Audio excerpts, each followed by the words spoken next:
लड़का कार्ड के इतना दिन से दौड़े नहीं, केहू नहीं सुनेला कि हाँ एगो लड़का कार्ड हमके नहीं जरूरत है जब हमारे पीठी पर नहीं केहू हो, बकिर केहू नहीं कहला सब जब केहू कटी मुई जी तब कार्ड। तो उन्होंने कहा कि हमारे दरवाजे पर नहीं आना और तुम्हारे पास हमारे पास कोई तुम्हारे लिए काम नहीं है, यही तो बात है। हमारे न पेंशन है, मियाँ बीवी दोनों बुढ़ा हैं, जो है कोई है नहीं, लड़का बच्चा अपना अपना खा रहे हैं। परेशान कि तुमको आवास मिल गया। हम बोला कौन हमको दिया है, उसका हमको नाम दीजिए। अच्छा, तो बोले नाम नहीं मालूम है। और आज तक 60 साल का उम्र हो गया, आज तक न आवास मिला न कुछ मिला हमको। और आवास के लिए आपने बोला प्रधान जी को? कोई तो यहाँ आवास मिलता ही नहीं है, नगमों के आवास होती नहीं है। यहाँ पे खुले में खाना बनता है, बारिश का समय है और बारिश के समय में ऐसे खाना बनता है। आप देखिए ये इनका चूल्हा है। खर्चा अब तो एक को दाना तो नहीं घर में बा, कैसे बताएं कि कैसे कैसे चलेला बता। देख रहे हैं दोहरी घाट लाइव। आज हमारा देश आज़ादी के 75 वर्ष पूरे होने के बाद महोत्सव मना रहा था, लेकिन आज 75 वर्ष पूरे होने के बाद भी हमारे देश का एक ऐसा ता है जो आज भी अपने हक के लिए, अपने सम्मान के लिए आज भी पीछे है और कहीं ना कहीं जूझ रहा है। आज भी ऐसा होता तबका है जहां अपने शिक्षा के लिए, जहां अपने रहने के लिए आज भी परेशान है। और इसी कड़ी में हम और हमारी टीम इस समय पहुंच चुकी है देवरिया ज़िले के नगवा खास ग्राम सभा में। वहां से इस ग्राम सभा में आने का एक मकसद है कि यहाँ के कुछ लोगों ने एक उम्मीद जताकर हमें और हमारे पत्रकार साथी को कांटेक्ट किया और बोला कि भैया आइए और यहाँ पे जो हमारे ग्राम सभा में भ्रष्टाचार हो रहा है, जिस तरीके की हमारे ग्राम सभा में लोगों के साथ अत्याचार हो रहा है, उसको कवर करिए। और यही देखते हुए हम शुरू से कहते हैं कि हमारा एक ही आवाज़ होता है, शोषितों, वंचितों और दबे कुचलों की आवाज़ को बुलंद करना। और इसी कड़ी में आज आ चुके हैं। आप हमारी वीडियो में बने रहिएगा और लास्ट तक देखिएगा कि आज हमारा देश आज़ाद होने के बाद भी कितना पीछे है। जहां हम बात करते हैं कि हमारा देश विश्वगुरु बनेगा, वहीं की सच्चाई मैं आपको दिखाने वाला हूं। अपने हक के लिए आवाज़ उठाते हैं लेकिन उनकी आवाज़ दबा दी जाती है। आइए मैं इसी कड़ी में दिखाना चाहूँगा एक ऐसा घर जो आवास के लिए पूरी तरीके से पात्र है, लेकिन फिर भी उनको इसके लिए काबिल बोलें या इनके लिए उस तरीके का समझा नहीं जाता है कि इनको मिले। एक ऐसा घर है जहाँ पे आप देख सकते हैं कि आज हम 21वीं सदी में जी रहे हैं और इस हाल में भी हमारा देश इस परिस्थिति में जी रहा है। मैं कैमरा पर्सन से बोलूँगा थोड़ा यहाँ का दिखाइए नज़ारा, और आप हमारे पूरे भारतवासी को, जहाँ तक ये भी वीडियो पहुँच रही है, वो लोग देखें और समझें कि इस तरीके के भी लोग आज 21वीं सदी में जी रहे हैं, जहाँ पे उनके रहने के लिए सही तरीके से घर नहीं है। अगर उनके पास घर नहीं होगा तो कैसे अपने परिवार का पालन पोषण करेंगे। एक मिनट थोड़ा। जब अपने परिवार को एक जो फैमिली की मुखिया होती हैं अगर सही तरीके से रख नहीं पाएंगी तो कहाँ से वो शिक्षा देंगी। हमारे साथ इस घर की मालकिन हैं, क्या नाम है आपका? बिंदरावती। क्या तकलीफ़ है बताएं। अरे सब तो तकलीफे बा। कौन तकलीफ नहीं बाटे, सब तकलीफ बा। घरे दुआरे कोना खाइदे पिए दे सब तकलीफे बा। खेत बाड़ी है ये नहीं बाटे तो तकलीफे न बा। घर में कौन कौन है? घर में एक लड़का है, छोटे छोटे बच्चे 4 गो बना, आ 2 गो सियान लड़की बड़ी। अच्छा, आपके पति नहीं है? नहीं, तो 10 साल हो गए। 10 साल हो गए। वृद्धा पेंशन आपको मिलता है? नहीं मिलता है। और आवास के लिए आपने बोला प्रधान जी को? कोई तो यहाँ आवास मिलता ही नहीं है, नगमों के आवास होती नहीं है। बोलते हैं लोग जी यहाँ का आवास नहीं आता है। तो आप देख सकते हैं और समझ सकते हैं कि अगर इस तरीके के परिवार को अगर आवास नहीं मिलना चाहिए तो किसे मिलना चाहिए, ये सवाल मैं आप पे छोड़ता हूँ। अगर ये परिवार अपने हक की लड़ाई अगर आज हमसे न कहता तो आपको भी नहीं पता चलता। मैं बोलूँगा कैमरामैन से थोड़ा अंदर आइए, थोड़ा अंदर का भी इनका नज़ारा दिखाते हैं कि किस तरीके से ये अपना जीवन यापन करते हैं। आज जिस क्षेत्र में हैं ये पूरा क्षेत्र पिछड़ा हुआ है। आपको बता दें देवरिया का ये पिछड़ा क्षेत्र माना जाता है और इनके घर को आप देख सकते हैं कि कौन से कंडीशन में हैं, जहाँ पे इनके पति नहीं हैं और 4 छोटे छोटे बच्चे हैं। एक लड़का है वो भी कमाता है और 2 लड़कियां हैं जिनकी शादी करनी है। तो अगर ऐसे लोगों को आवास न दिया जाए तो हमारे देश में अन्याय हो रहा है। आइए मैं कैमरामैन से बोलूँगा कि आपको ऐसी कुछ और चीज़ें आपको दिखाने का प्रयास करते हैं जिसे देखने के बाद आपको लगेगा कि नहीं, हमारे देश में अन्याय कहीं ना कहीं आज भी जारी है। अभी मैं आपको एक ऐसा और घर दिखाऊंगा जिसको देखने के बाद आपकी आंखें नम हो जाएंगी और आप सोचने पे ये मजबूर हो जाएंगे कि क्या हमारे देश में जो न्याय का सिस्टम बना है वो किन के लिए बना है। आज हमने जब उनसे मिला ऑफ कैमरा तो रोने लगी और अपनी बातों को कहने के लिए मजबूर हो गई, लेकिन हम भी यहाँ पे आए हैं तो साहब आवाज़ तो उनकी उठेगी और दूर तक जाएगी। क्या नाम है आपका? सोनमती। सोनमती। हाँ। यही आपका घर है? हाँ, ये हमारा घर है। कौन कौन घर में रहता है? 2 लड़की बड़ी बस, और आपके केहू पति? नहीं बा, पति? पति नहीं बना। हाँ। घर का खर्चा कैसे चलता है? घर का खर्चा अब तो एको दाना तो नहीं घर में बा, कैसे बताई कि कैसे कैसे चलेला बताई, केहू जब आगे पीछे नहीं बताओ कैसे चलता। विधवा पेंशन वगैरह मिलता है आपको? वो तो 2-3 जगह दे बनी नहीं बनल। अब पहला सफर देले रहनी है तो अब 3000 एक बेर आयल रहा। हाँ, 3 महीना हो गो तब से मैंने एक सफर आयल बा, तब से मैंने नहीं आयल बा। आवास के लिए आपने बोला अपने प्रधान को? हाँ, प्रधान बोलते हैं आवास कहाँ से हम आपको दिलाएं, जब आवास आएगा तो मिलेगा। तो साहब देखिए ये नज़ारा और देखने के बाद खुद से सवाल करिए कि क्या हमारे देश का सिस्टम जो बना है ऐसे गरीब लोग के लिए नहीं बना है? क्या हमारे देश में जो आज भी न्याय प्रणाली बनी हुई है क्या ये गरीब लोग के लिए नहीं है? आप एक घर देख लीजिए इनका और देखने के बाद खुद से सवाल कीजिए। एगो ललका कार्ड के इतना दिन से दौड़े नहीं, केहू नहीं सुनेला कि हाँ एगो ललका कार्ड हमके नहीं जरूरत है, जब हमारे पीठी पे नहीं केहू हो, बकिर केहू नहीं कहला सब जब केहू कटी मुई जी तब कार्ड मिली। तू के बताई अब के कर मुँह जिए, लेकिन इंतजार करब तो हमके कार्ड मिली।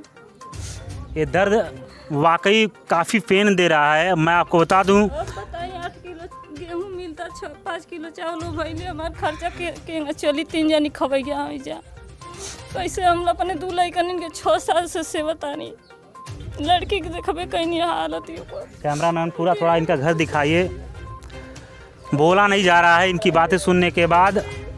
और आप देख सकते हैं यहाँ पे खुले में खाना बनता है, बारिश का समय है और बारिश के समय में ऐसे खाना बनता है। आप देखिए ये इनका चूल्हा है। आप ये सोचने पे मजबूर हो जाएंगे कि ये न्याय व्यवस्था जो बनी है हमारे देश में ये गरीबों के लिए नहीं बनी है क्या? इनका घर है, बारिश का समय है, खुला घर है, सांप का, बिल्ली का, बिच्छू का, सियार का आने का कोई कहीं से भी आ सकता है कोई भी, लेकिन अभी तक इनके लिए आवास का प्रावधान नहीं किया गया है। यहाँ के ग्राम प्रधान से बात करने के बाद भी इनका कहना है कि वो कहते हैं कि अभी आपके लिए नहीं आया है और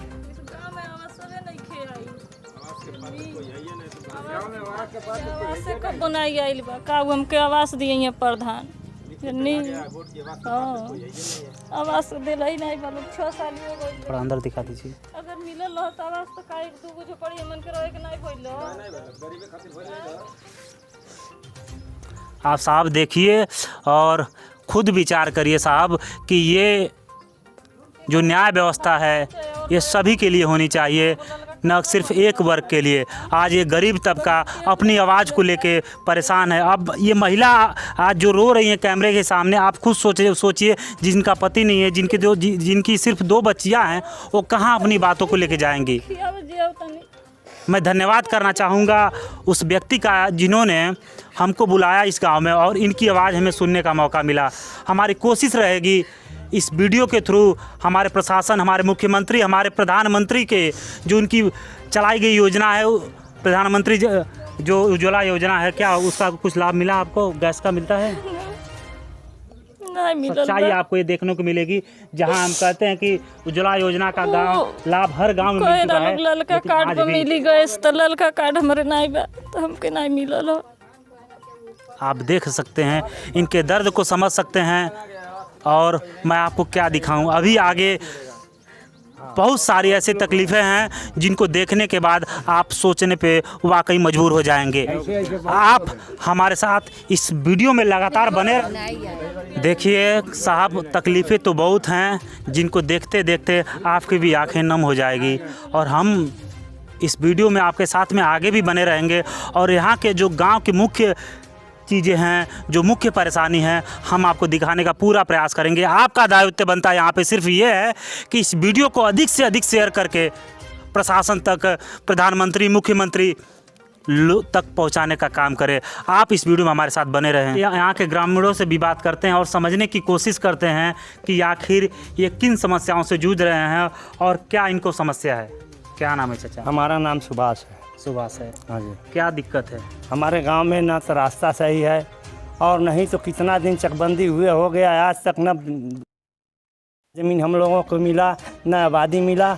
मांगने पर प्रधान बोलता है 30,000 रुपया हमको दीजिए तब हम तुमको पट्टा 2 डिसमिल का करेंगे। और साहब हम लोग गरीब आदमी हैं, हम लोगों के पास कुछ नहीं है कि हम उनको दें और लें 2 डिसमिल। तो हमारे पास घर भी नहीं है, चल करके हमारा घर देखिएगा कि कैसा हमारा घर है। हम अकेले हैं करने वाला, एक लड़का है वो भी बीमार हो गया, 2 दिन बेहोश था, पूरा गांव जानता है। और हमारा भी तबीयत ख़राब है, देखिए किस तरह से हम लोग गुजारा करते हैं। तो आप इनकी बातों को सुन सकते हैं और समझ सकते हैं। क्या नाम है आपका? रामानुज। क्या दिक्कत है बताएं। दिक्कत हमारे गांव में बहुत से हैं। जैसे रास्ता हमारे यहाँ का जर्जर हो चुका है, आने जाने में पूरे गांव को तकलीफ़ होती है। और जो है कि आबादी का समस्या है, आवास का समस्या है। प्रधान जी से कहने पर जो है कि कहते हैं कि आवास आता नहीं, हम दे कहाँ से। पता नहीं आता नहीं है कि देना नहीं चाहते हैं वो। और जो है कि आबादी के नाम से कहा जाता है तो 30,000 रुपया मांगते हैं, तो ना हो पाता है 30,000, ना हम आबादी ले पाते हैं। देखिए प्रधान क्या होता है, पूरे ग्राम सभा का एक मुखिया होता है और मुखिया का दायित्व होता है अपने परिवार को एक साथ लेके चलना। जब इस तरीके की चीज़ें जो हमको ग्राम सभा में देखने को मिलती हैं तो एक चीज़ सोचने पे मजबूर कर देती है, क्या इस चीज़ में कहीं ना कहीं जाति फैक्टर तो नहीं ना आ रहा है। आइए हम बात करते हैं। चाचा क्या नाम है? राम विलास। क्या तकलीफ़ है चाचा बताएं। तकलीफ तो हमको यह है सर कि पहला कार हमारे घर के बगल में चक्रोट है, अधूरा छोड़ गए जी। वहाँ छोड़ के अधूरा अभी देखिए मौके से। और दूसरी बात यह है कि हम नरेगा के मजदूर हैं, आज बुढ़ापा हो गया, 60 के ऊपर जा रहे हैं, लेकिन हमने गया काम के लिए तो 2 रोज़ काम दिए, तीसरे रोज़ कहे कि हमारे पास काम नहीं है और तुम्हारे दरवाजे नहीं आना। चौथी बात यह है कि ये जो बकरी पालन का एक सभा आया, उसमें गए तो कहे सर जी हमको दीजिए, हम बुढ़ा हो गए, हमारे लिए न पेंशन है न हमारे लिए कोई साधन है, तो एक बकरी पालन करके अपना जीवन जिलाएंगे। तो उन्होंने कहा कि हमारे दरवाजे पर नहीं आना और तुम्हारे पास हमारे पास कोई तुम्हारे लिए काम नहीं है। यही तो बात है। हमारे न पेंशन है, मम्मियाँ बीवी दोनों बुढ़ा हैं, जो है कोई है नहीं, लड़का बच्चा अपना अपना खा रहे हैं।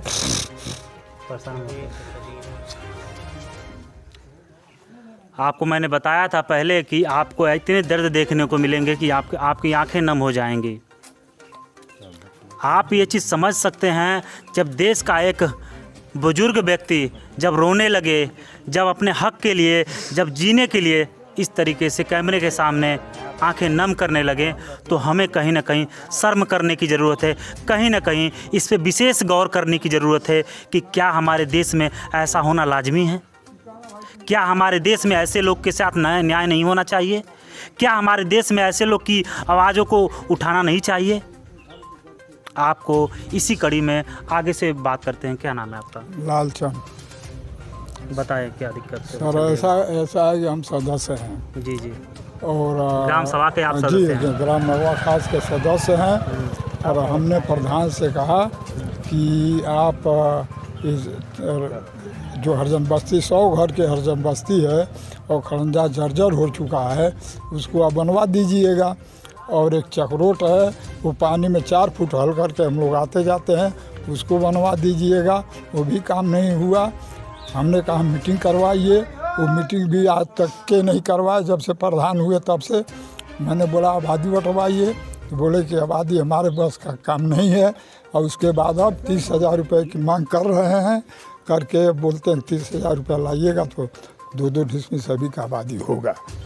तो कोई हम लोग और गांव के बाहर जहाँ कोई आवश्यकता नहीं है तहाँ बांधे जा रहे हैं ट्रैक्टर द्वारा, जहाँ कि वहाँ पर मजदूरों की काम है, वहाँ मजदूर लोगों को की ज़रूरत पड़ती है, गरीब लोगों की ज़रूरत पड़ती है ताकि रोजी रोटी लगी रहे, मगर वहाँ ट्रैक्टर टाली से माटी गिराया जा रहा है।